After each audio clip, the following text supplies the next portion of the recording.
Bismillahirrahmanirrahim. Assalamualaikum warahmatullahi wabarakatuh.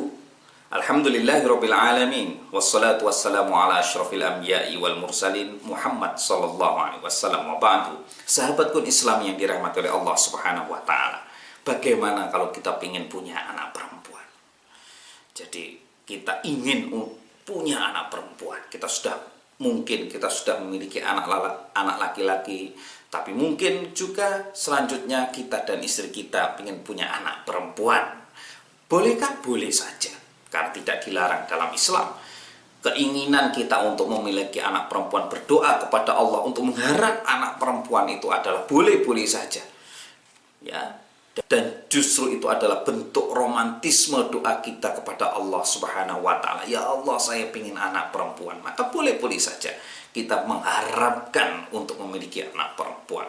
Karena itu tidak ada larangan sama sekali di dalam Islam. Maka bagaimana kalau kita ikhtiar kita supaya kita memiliki anak perempuan selain tadi berdoa kepada Allah Subhanahu wa taala? Maka ikhtiar kita salah satunya adalah ketika kita melakukan hubungan suami istri. Karena ketika hubungan suami istri ini adalah proses yang sangat penting. Ketika masuknya sperma ke dalam rahim seorang perempuan tadi, maka ini proses terjadinya sebuah pembuahan itu tadi.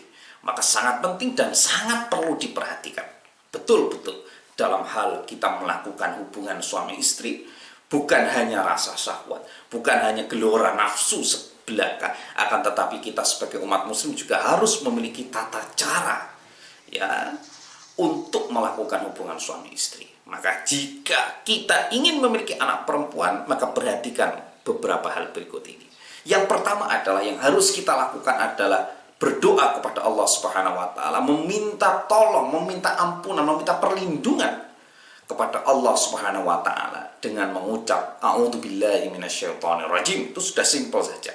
Ya, simpel saja dengan mengucap a'udzubillahi minasyaitonirrajim, bismillahirrahmanirrahim. Jangan sampai lupa untuk berdoa, ya. Bisa juga ditambahkan Allahumma jannibni minasyaiton. Ya Allah, jauhkanlah hamba dari syaitan-syaitan.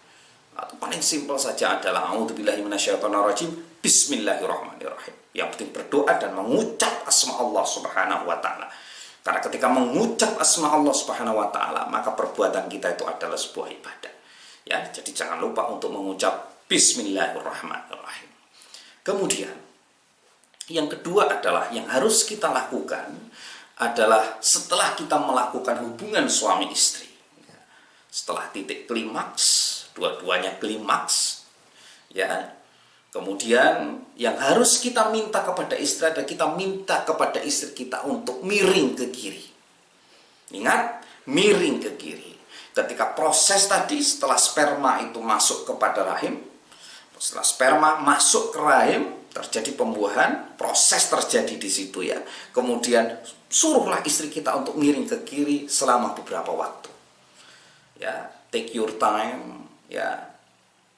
Santai saja, ambil ke kiri, ya. Melakukan di situ, Anda peluk istri Anda, kemudian sambil bercerita, sambil berkomunikasi kembali, sambil menghadap ke kiri. Ya, Anda peluk dari belakang, kemudian Anda cerita dan lain semuanya, itu akan menambahkan ikatan bonding antara suami dan istri dengan menghadap ke kiri, ya. Ketika itu, step ketiga adalah ucap setelah itu doa, alhamdulillahilladzi khalaqa minal ma'i basyaran. Jadi segala puji bagimu ya Allah yang telah menciptakan manusia dari air mani ini tadi, ya.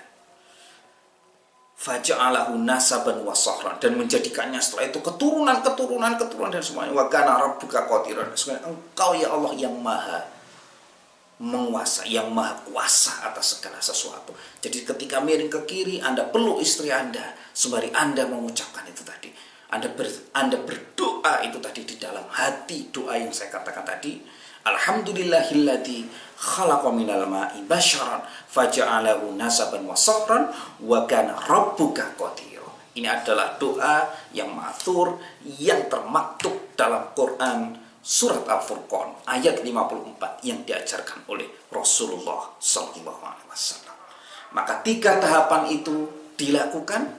Selanjutnya adalah yang paling penting adalah kita bertawakal kepada Allah Subhanahu wa Ta'ala. Karena apapun ikhtiar kita, endingnya adalah Allah yang menguasai semuanya, Allah yang menentukan segalanya.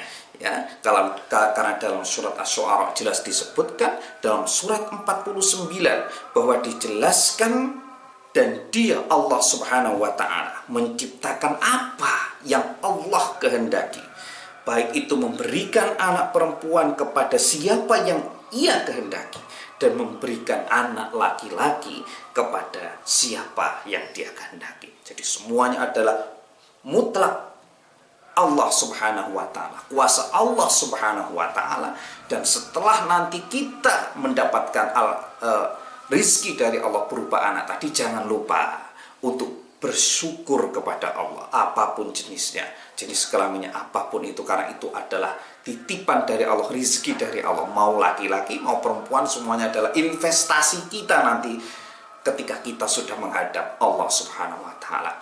Demikian yang dapat saya sampaikan, semoga berguna, semoga bermanfaat, dan jangan lupa untuk subscribe untuk nanti mendapatkan beberapa hal baru terkait dengan Islam, kajian Islam, dan juga beberapa pengetahuan yang lainnya.